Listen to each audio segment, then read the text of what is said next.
What would you do if your own beauty became your prison? And what if, to save everything you love, you had to sacrifice the only thing that was truly yours, your truth? This is not the tale of the beautiful Queen Esther who saved her people.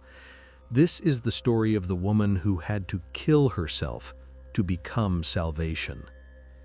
This is the weight of the Queen's shadow. At the core of Esther's journey, there is more than a Persian palace or a decree of death. There is a silent and eternal psychological crisis. Through the lens of Carl Jung, Esther appears as the archetype of the woman forced to wear a perfect persona. Hadassah, a name that means myrtle, soft and humble, was reshaped into Esther, the star, the object of a king's desire and power. Her true journey is not a moral lesson. It is a metaphor for individuation, the painful union between authenticity, Hadassah, the real self, and the mask, Esther, the persona, in a world that demanded her fragmentation. The cost? The sacrifice of identity.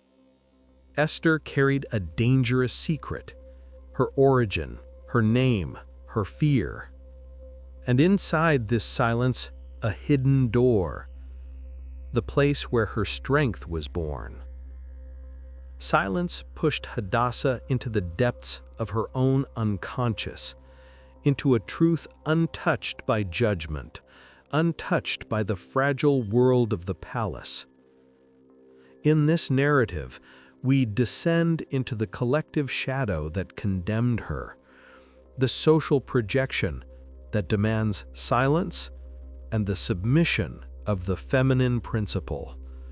We uncover how Esther's fear, her repressed anger, and her quiet fragility, her eros, became, paradoxically, her greatest strategy. The story of Esther is your permission slip, permission to reclaim your voice, your intuition, your deepest truth, even when you feel you must move in secret. We follow the perfect queen as she frees herself from the tyranny of her own persona, becoming at last the bearer of totality, the self. If you know the weight of living in silence, or if you feel the call to reclaim your voice and your inner wholeness, do not walk this journey alone. Subscribe to Shadow Work Stories and ring the bell so YouTube understands the depth of this work and continues guiding you through your own individuation. Leave a like and let us uncover the hidden courage of Esther. Hadassah's rise to the throne, her transformation into Queen Esther, is not a fairy tale ascent. It is the first and deepest act of psychological violence she commits against herself. Hadassah, whose name carries the soft fragrance of the myrtle, embodied the authentic self, rooted, connected, woven into her people. But to enter the palace, to survive the selection, she had to abandon that name. She had to become a mask. In Jungian terms, the persona is the face we craft for the world, the image shaped by the demands of society, the version of ourselves the collective finds acceptable. Esther's persona was perfection wrapped in silence, a queen sculpted for display, quiet beauty, unquestioned obedience, a symbol of desire. The palace was never searching for a whole human being. It wanted a single dimension, an archetype polished to reflect the fantasies of others. When Hadassah became Esther, the star, she became untouchable and unbearably alone. She was forbidden from being seen as a full woman, as a bearer of totality. Society, blinded by its own collective shadow, the fear of feminine autonomy, the suspicion toward intuition, saw only the mirror of its repressed desires. Her true burden was not her beauty. It was the silence forced upon her. Hadassah was stripped of her voice, her complexity, her humanity. The cruelest violence was not physical, but psychic. The collective projection that turned her into a symbol of the perfect queen, forever pleasing, forever contained. To preserve that persona, Esther had to commit an inner erasure. She pushed her origin, her fear, her anger into the shadow. If she revealed the truth, herself, she would lose the throne. She would lose her life. She carried the archetypal weight of the repressed sacred feminine, whose intuition had been renamed hysteria, whose power had been rebranded as danger. Her pain was the echo of every silenced woman.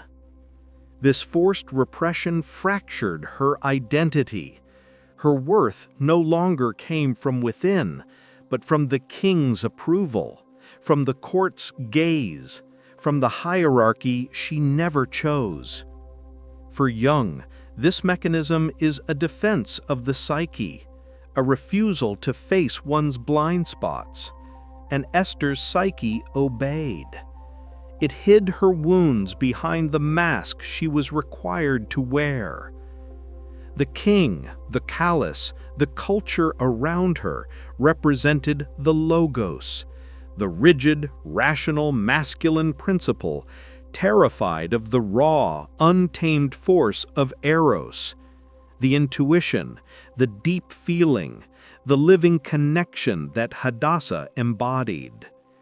By calling her the perfect queen, society protected itself from a terrifying admission. The danger is not our rigidity.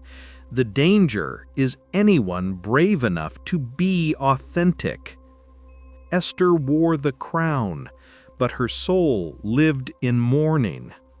She moved through the palace caught between two worlds, the truth of herself, Hadassah, and the lie of her imposed persona, Esther. What happens when the mask of Queen Esther fits so perfectly that the woman beneath it begins to fade into silence?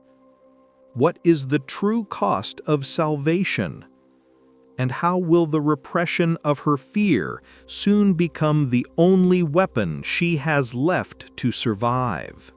Esther lived inside the palace walls, physically severed from her people, yet psychologically bound to them more tightly than ever. This bond took form in Mordecai. In Jungian language, Mordecai is not merely a guardian or a cousin. At the beginning of her journey, he represents Esther's external animus, the inner masculine that carries reason, discernment, action, and spiritual authority. Her animus was not yet integrated. It was projected onto Mordecai. He is the one who commands her. He is the one who instructs her to hide her name, her origin, herself. He is the bridge to the law, the keeper of logos. Esther's obedience at this stage is not a spiritual virtue. It is psychological dependence, a reliance on an external masculine voice to define what is true, what is allowed, what is safe. She hides behind the mask of her persona because her projected animus, Mordecai, is doing the thinking for her. Under his shadow, she feels protected. Under her crown, she feels numb. Mordecai's command to conceal her identity is crucial. It carries the entire collective shadow of their people. The collective shadow is the vast reservoir of everything a society refuses to face, every fear, every instinct, every power buried for survival. The Jewish people, exiled and vulnerable, carried the shadow of fear, persecution, and fragility. The danger could not be spoken aloud. A revealed truth would be an invitation to destruction. By forcing Esther to hide her name, Mordecai, along with the entire collective shadow, places on her shoulders the burden of silent salvation. Her secret is not merely political, it is the unspoken terror of a people who cannot bear to confront their own possible annihilation. Esther becomes the blind spot of an empire, a queen in the light, carrying the night of her people inside her chest. She cannot weep, she cannot tremble. She must be the flawless mirror of her persona. The fragile equilibrium shatters when Haman's decree emerges. This is the spark of the crisis. The news strikes Mordecai with devastating force. He tears his clothes, covers himself in ashes, cries out in the streets. The animus collapses, reason collapses, law collapses.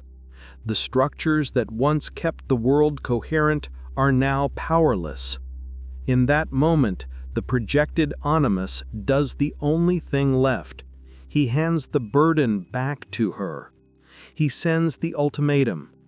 Do not imagine that you will escape simply because you live in the king's house. This is the crisis of dependency. Mordecai is not giving an order. He is forcing Esther to reclaim the animus from him and internalize it. He is saying, in essence, reason has failed, the hierarchy has failed, the intermediary is gone. Now you must find your own authority. Society had repressed her anima, had distrusted her intuition, had denied her emotional truth, and now that same society faced the collapse of its own logos. No man could interpret the truth for her. No guardian could act on her behalf. The salvation had to rise from within. Her challenge is immense. She must validate her inner knowing, her intuitive gnosis, before the throne of the external logos. Her animus can no longer be passive or projected. It must be awakened, transformed, claimed. The power she is about to wield is not rebellion for its own sake. It is the masculine principle inside her soul, finally taking its rightful place.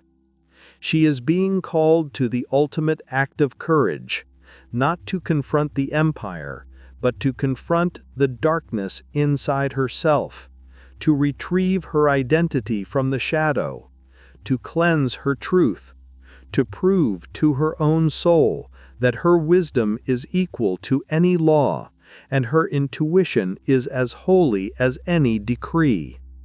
The inner journey begins. Esther, the silent queen, stands at the edge of an abyss. If she enters the king's chamber uninvited, she may die. If she remains silent, her people will be erased. The choice is clear. Salvation requires action, but the action must come from her. Where does a queen place her rage when she is forbidden to grieve? Where does she place her fear when she is forbidden to tremble? How does her repressed eros, her deep, feeling soul, transform itself into the boldest plan the palace has ever seen? What is the true weight of carrying the fate of thousands while hiding even your own name? The extermination decree orchestrated by Haman is not merely a political or military event. It is a psychological cataclysm. It is the purest and most violent eruption of the empire's collective shadow. Carl Jung taught that the collective shadow is the vast reservoir of all traits, instincts, and powers a society, or an entire era, refuses to acknowledge in itself. In the Persian palace, this shadow took the form of fear of the other, intolerance of difference, and above all, terror of the social chaos that the principle of eros, connection, emotion, the living identity of a clan, could unleash upon the rigid logos of hierarchy, order, and imperial reason. Within this landscape, Haman is not simply the villain. He is the bearer of the Persians' projected shadow. He embodies the hatred, envy, and hunger for control the Persian culture kept tightly repressed. Haman does not hate the Jewish people for who they are. He hates Mordecai, and through him the entire people, because they refuse to bow to his persona of absolute authority. Haman needs a scapegoat onto whom he can pour his own impotence, his own unintegrated shadow. When he secures the decree, he releases his inner malice outward, allowing society to soothe itself with a lie. The danger is not our repression. The danger is them. For Esther, this moment is the confrontation with her own powerlessness. The persona she created, the perfect queen, silent, adored, is useless here. Her value, built on approval and beauty, cannot save lives. She is the queen bathed in light, yet the collective shadow now tightens around her. Her first instinct is denial, a longing to return to her old way of functioning. She tries to solve the crisis of the animus by sending Mordecai fresh clothing, hoping he will return to order, to structure, to the persona she recognizes. But the external animus has collapsed. The rules of logos have failed, and Esther is forced to face the lie of her imposed persona. It is here that Esther's anima, her deep intuitive and feeling nature, begins to awaken. Desperation pushes her toward a voice she had silenced in order to survive as queen. Mordecai's message, the ultimatum, the collapse of the external animus, is the catalyst. She realizes that the only way to save her people is to risk her own life, to sacrifice her persona. The fasting and mourning she commands are not merely religious rituals. They are acts of analytical psychology. Fasting is the stripping away of the persona, the surrender to vulnerability, the descent into the unconscious. It is the recognition that external power has failed, and the only hope now lies in the inner integration of the self. Her task is to clothe herself in her persona once more, but this time armed with courage, with intuition, with a newly awakened anima, to stand before the king's logos, the law of death. She no longer seeks the king's approval. She seeks the approval of her own inner mind, the validation of her own inner truth. Her famous words, "If I perish, I perish," are not resignation. They are the declaration of a self emerging into its rightful authority. They reflect the truth that the external threat mirrors an internal confrontation, the terror of authenticity, the fear of letting the persona die. The Esther who walks into the throne room uninvited is no longer the frightened Hadassah. She is the queen entering the first threshold of totality. She chooses to risk death, arrayed in the glory of her persona, yet speaking with the urgency of her anima. The king extends the scepter. Her life is spared. The first gate is crossed. But salvation is still distant.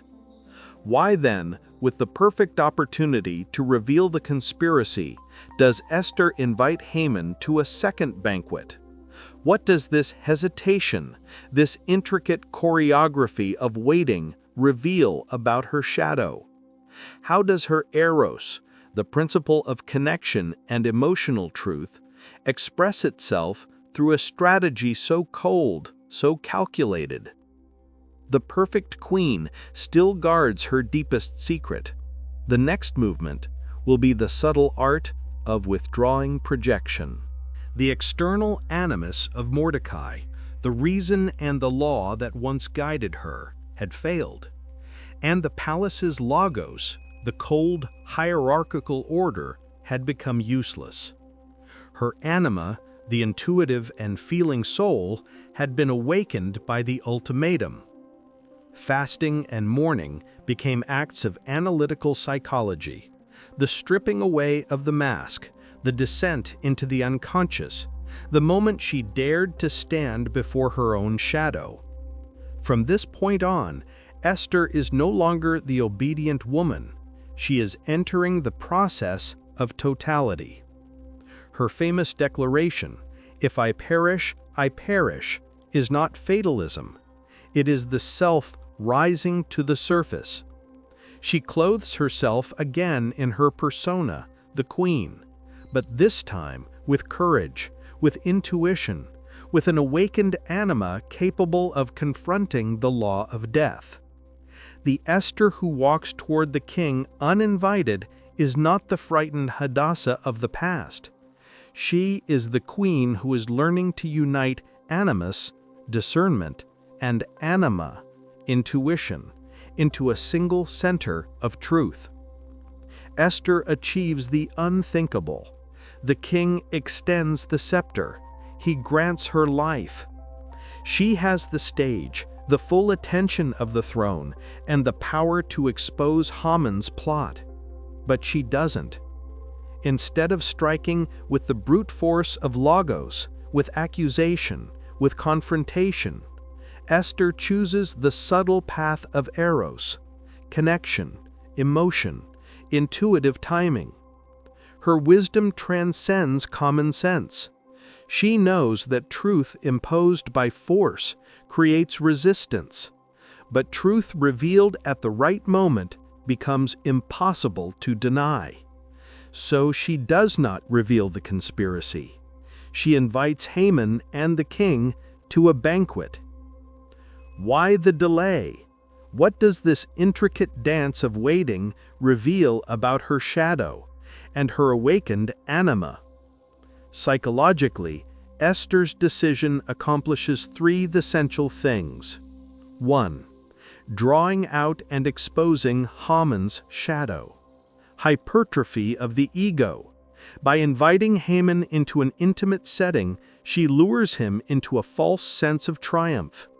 His shadow, hatred, envy, arrogance, swells unchecked. Haman, blinded by his inflated persona, projects onto Esther and the king his own need to be adored, his own desperate hunger for importance. Preparation for the fall. She is setting the psychological trap. The more Haman ascends in arrogance, the greater his inevitable fall. She uses the energy of his hatred against him, a masterful act of eros turned into discernment, the animus finally integrated. 2. Preparing the king, the shift from logos to eros. Breaking the rigidity of logos. Esther knows the king is imprisoned by structure, law, and power. He must be softened before he can hear the truth. A direct confrontation would trigger defense. A banquet creates connection. Manipulating sentiment. The banquet becomes a conscious emotional strategy, an invitation for the king to descend from the icy heights of hierarchy into a realm of pleasure, gratitude, and intimacy. She disarms the king's animus, the logic of the state, through the grace of her anima, opening him to truth at the precise moment when resistance will be weakest. 3. Confirming the shadow work and the cost of silence. Integration. Esther's hesitation is not fear, it is acknowledgement. She still carries the weight of the repressed sacred feminine. She must move carefully. Totality in action. Her eros transforms rage and despair into cold, strategic clarity. She is teaching the king and us that real strength lies in totality, the union of mind, strategic animus, and heart, intuitive anima. She alone sees the pattern. Haman's destruction will not be a personal attack. It will be the logical consequence of his own shadow exposed on the stage she has built for him. Esther has secured her life, and she has chosen the most dangerous path, inviting her enemy into a second banquet. She is preparing for the final movement. But the queen knows something else. Before confronting injustice, she must make the king feel the weight of the unconscious of the palace in his own body. So the question remains, how does the silent queen ensure that on the night between the two banquets, the unconscious of the palace rises against Haman, setting the perfect stage for the withdrawal of projection and the final revelation? Esther had secured her life, and she chose the strategy of eros, intuition, connection, inner knowing, instead of the direct attack of logos, with its sharp edges of reason and accusation. Her decision to delay the revelation and invite her enemy Haman to a second banquet was not hesitation. It was proof that she was moving toward totality. The self, in Jungian psychology, is the archetype of wholeness, the unified center where all opposites meet, masculine and feminine, conscious and unconscious, Hadassah and Esther. When she enters the king's presence and later orchestrates the banquets, Esther enacts the movement of totality. She wears the radiance of her persona, the perfect queen, but speaks and acts from the urgency of her anima, the awakened intuition within her. Her strength is now self-generated, born from the union of discernment, the strategic animus, and intuition, the awakened anima. She no longer seeks the king's approval. She seeks the approval of her own self. The first banquet and the promise of the second becomes the stage for a deep psychological drama. Esther does not strike, she creates space. She allows tension to grow in the king's unconscious. Her eros knows what logos forgets. Truth cannot be forced. It must be awakened. By delaying the revelation, she amplifies the conflict inside the king. He begins to wonder, what does Esther truly want? What truth is she withholding? This tension ignites Jung's transcendent function, the psychic process that mediates between conscious and unconscious, forcing a new synthesis, a new understanding. The delay is not hesitation. It is the strategy of a psyche that knows truth requires fertile soil. By inviting Haman into an intimate setting, Esther pulls the empire's collective shadow into a space where it feels safe. Haman, carrier of the empire's projection, is blinded by his inflated persona and his own hatred. He projects onto Esther and the king his need to be seen, admired, worshipped. His ego swells, and Esther lets it. She is preparing the perfect psychological fall. The higher he rises in arrogance, the deeper he will collapse. His own shadow will destroy him on the stage she has built. The night between the banquets is one of the richest symbolic moments of the entire story. The king cannot sleep. What seems like coincidence is actually synchronicity. Jung's principle of meaningful coincidence, where external events reflect internal psychic necessity. The palace psyche is in crisis, and the psychic energy generated by Esther's self presses into the void. Her inner wholeness disrupts the king's rigid logos, breaking his order, breaking his sleep. The reading of the Chronicles and the rediscovery of Mordecai's past service is not an accident. It is the unconscious correcting an injustice. The law of truth, the logos of honor, is being forced to shine against the shadow of forgetting. The climax of this sleepless night is the king's command that Haman honor Mordecai. Haman, carrier of the collective shadow, is forced to exalt the one he hates, a devastating reversal. Honoring Mordecai symbolizes the integration of Esther's animus.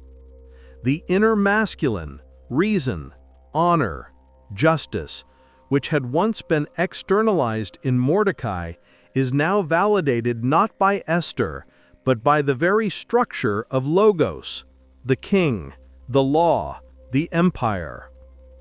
From this moment on, Esther is no longer the dependent one. Her animus is integrated. Her inner authority is complete.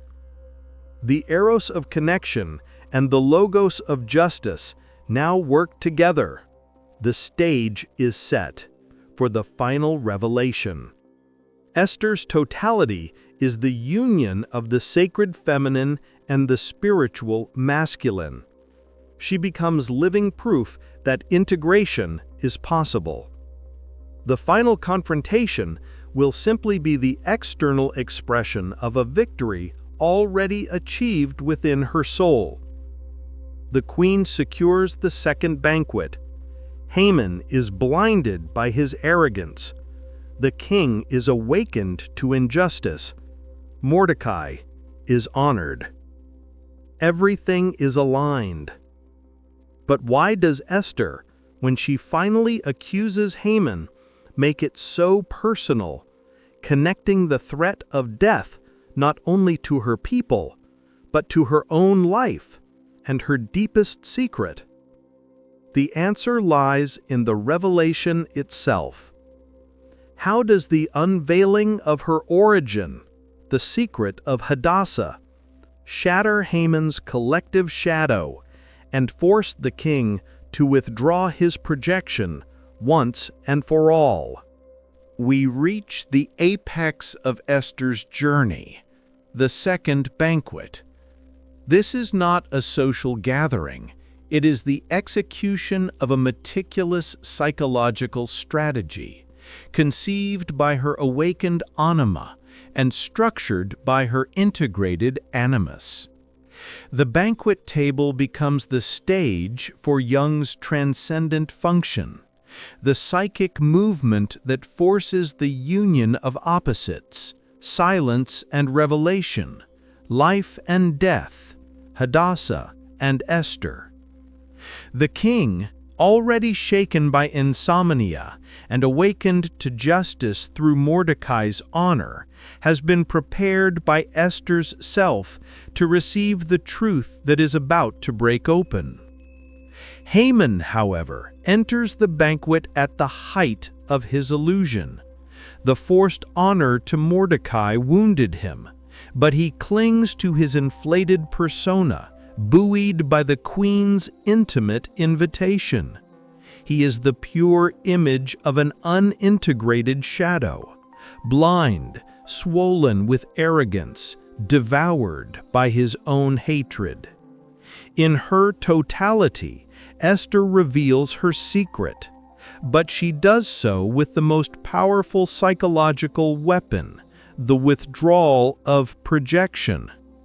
Projection is the defense mechanism by which the psyche refuses its own blind spots and assigns them to someone else.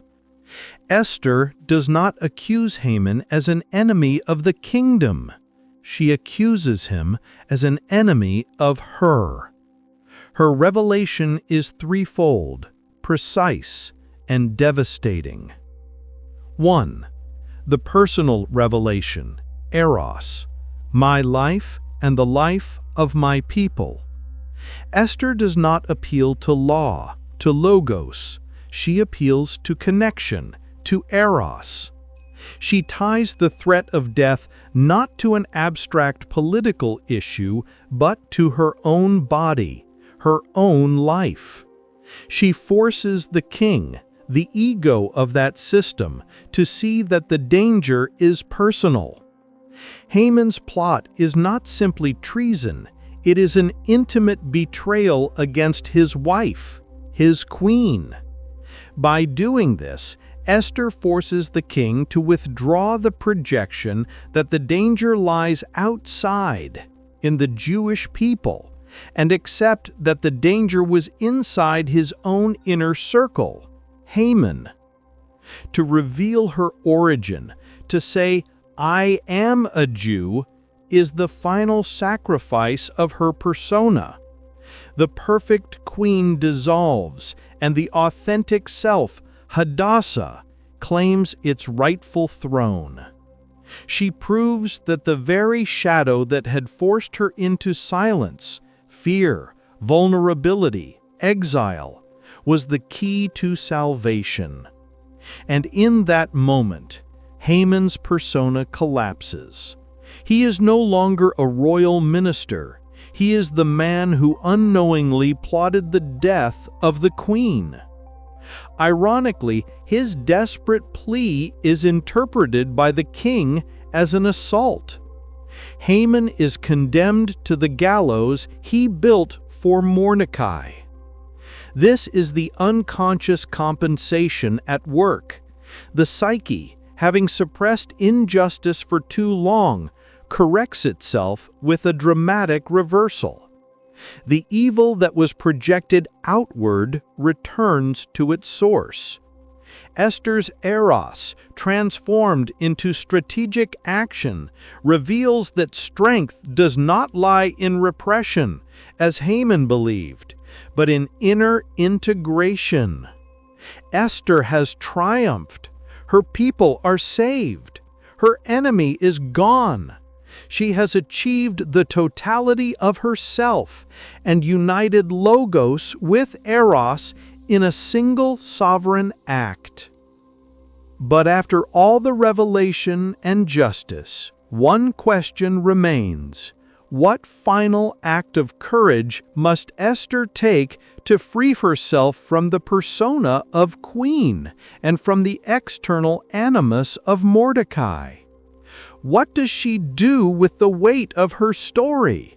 And how does she prevent the liberation of her people from becoming her own golden prison?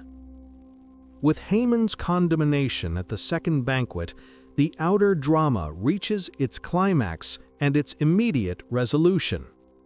The evil, once projected outward onto Haman, returns to its point of origin.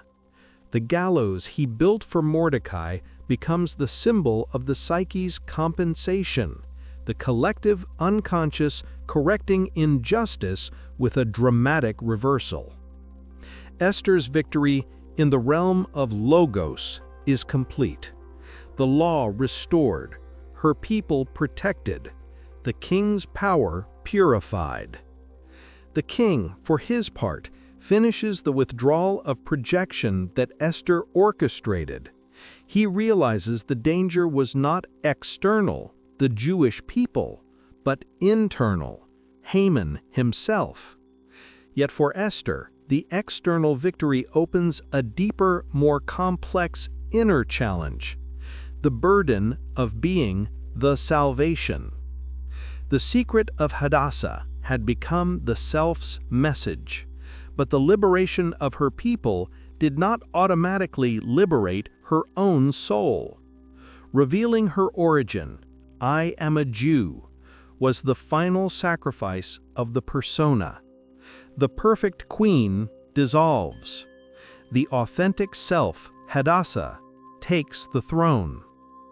But the end of the secret creates a new kind of prison, the prison of archetypal responsibility. The weight of exception. Esther is now the exception, the woman who broke the rules and lived.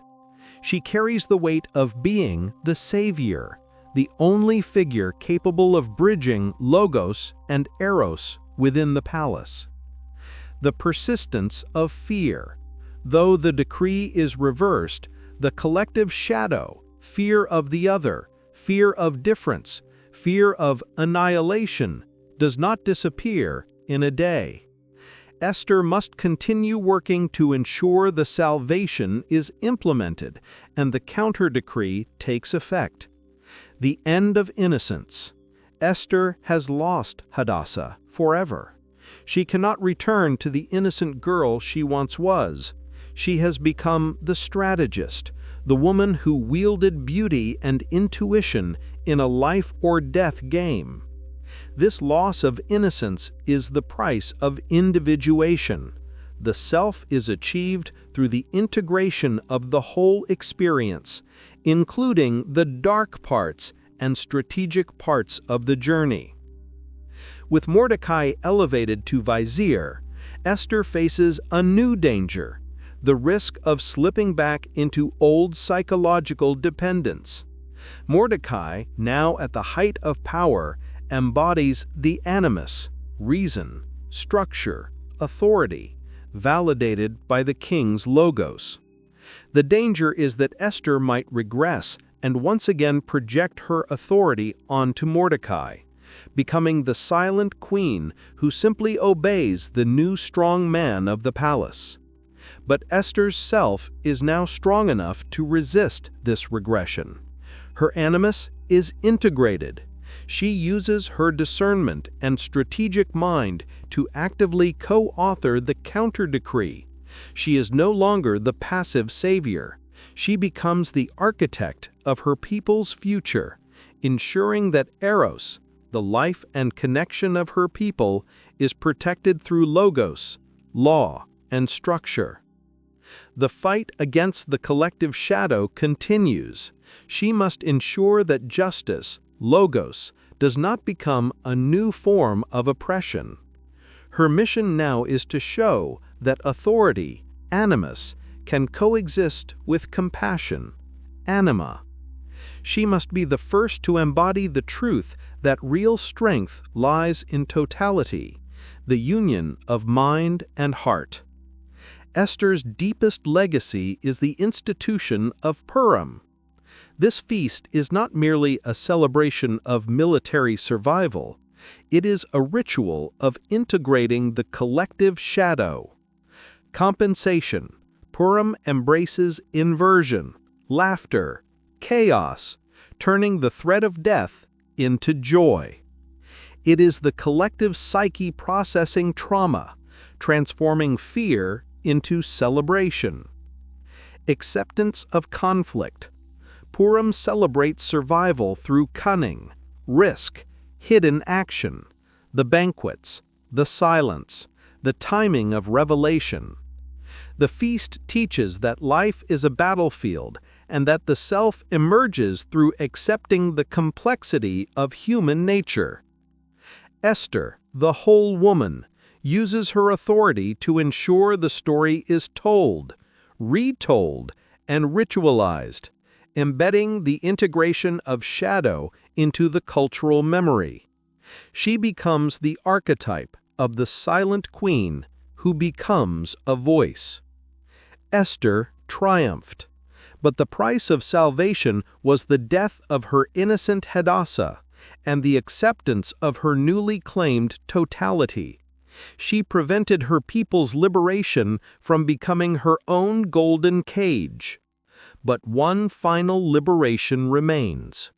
What does Esther do with the weight of her story now that the danger is gone and the structure restored? What final command must she give to herself so that her totality remains immune to the palace's hierarchy, and her voice becomes not just the voice of law, but the voice of her own heart? We have witnessed Esther's victory over the external threat and her confrontation with the new weight of archetypal responsibility. Her people were safe, but the true test of individuation is what happens after the crisis has passed. Queen Esther now needed to ensure that her newly gained totality would become a permanent state, immune to the palace hierarchy, immune to the temptation of returning to old patterns of dependence. Her journey had transformed her into the archetype of the whole woman. She did not oppose the masculine, she absorbed it, balanced it, transcended it. That was the final proof of her wisdom. Her power was internal and therefore immune to dogma, to death, to oppression. She had completed the union of opposites within her own psyche. Her legacy is not mere survival. It is the perfect equilibrium she achieved between eros and logos. Logos integrated reason and law. Logos, once tied to blind obedience to Mordecai's external animus, is now internalized. Esther uses structure, discernment, and reason to co-author the counter-decree. She is no longer the object of the law. She is the authority who shapes it. Her animus is strong enough to recognize that justice requires structure to manifest itself. Eros, liberated, feeling and connection. Eros, once suppressed by her silent persona and by fear, the queen's shadow, is now the source of her strength. Her intuition, her deep connection to her people, and her subtle strategy in the banquets are all expressions of Eros.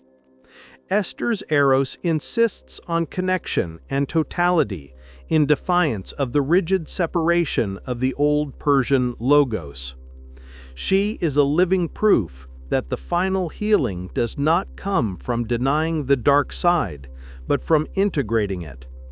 Her strength is not in repressing tears or fear, as the collective shadow demanded, but in transforming them into wisdom. She showed that a woman who accepts her vulnerability is in fact the strongest, because she does not fear the totality of her own humanity. The last command Esther gives herself is the liberation from the persona of perfection. The perfect queen, the object of desire, can no longer exist. She must become the human queen. Esther's self demands that her voice be heard, not only in law, but in story. The legacy of Purim. The feast she establishes is the final seal of her integration. Purim transforms survival through cunning and complexity into ritual joy. It turns trauma and fear into laughter and chaos. A communal acceptance that totality is achieved when we recognize the divinity in our own humanity, with all its shadows and glories. Esther's Noli me tangere. Just as Mary Magdalene heard, "Do not hold on to me," as a command toward spiritual autonomy, Esther gives herself her own command. Do not cling to the old role of the silent queen. She must become the active bearer of truth, the co-author of memory, the voice ensuring her people remember that salvation came through the courage of a woman who dared to be whole. Her life becomes a living prayer, proof that final healing is self-generated and immune to persecution. She no longer needs rules. She carries the experience of totality. Unlike Mary Magdalene, who became the pilgrim who traveled outward, Esther becomes the stationary pilgrim, the one who transforms the structure from within. She achieves what all of us seek, the peace that comes from radical acceptance of oneself, with all shadows, all light, and the full authority of the self. She becomes the source of a wisdom that cannot be expressed in law alone, logos, but must be lived in stillness and in strategic action, eros. Her legacy is this: the most radical act of faith is often to believe in oneself. Esther has given us the key to totality. She has shown us courage is not the absence of fear, but action in spite of it. Her self stands vindicated, but the key must be used. What did the whole queen, now free from the shadow of demand and from the persona of perfection, do with this wisdom for the rest of her life? And what will you do with the truth she left us about the courage to be the salvation in secret? Esther's journey ends where every true journey begins, inside us. She did not give us a story of survival alone. She gave us the key to totality. Not a golden key, but a key of radical acceptance of the complexity within our own being. Esther, bearer of the liberated sacred feminine, taught us that the greatest danger is not the judgment of the world, the collective shadow, but the judgment we direct at ourselves. The denial of our own eros, our feeling, our intuition. She proved that true authority belongs to the one who is brave enough to be human. And humanity is the union of reason with the heart. She stands as proof that final healing is spiritual autonomy. You are your own authority. You are your own evidence. Esther's legacy is not meant to be admired from afar. It is meant to be lived. The totality she reached is our own self, waiting to be discovered. Her story is the mirror that asks, what part of you did society force into hiding? Your Hadassah, your authenticity, your true name. What power did you condemn to the shadow so you could be seen as acceptable or strong? Your intuition? Your fear? Your strategic, silent brilliance? Esther's wisdom becomes a psychological command. Accept the shadow, not as punishment, but as the keeper of your strength. Your tears, your anger, your vulnerability, these are the language of your soul. Strength does not lie in repression. It lives in wholeness. If the story of the hidden courage of Esther and the weight of the queen's shadow touched the shadow you carry, if you feel the call to reclaim your voice and your inner wholeness, then your soul work, your shadow work, must begin now. Subscribe to Shadow Work Stories and activate the bell so you never miss the next archetypal journey. Our channel is not just about stories. It is about transforming what hurts into wisdom and what was silenced into voice. Leave a like if you believe in the power of totality. And click the video on your screen to continue descending into the journey of the self. Remember, your self is waiting. Totality is your destiny.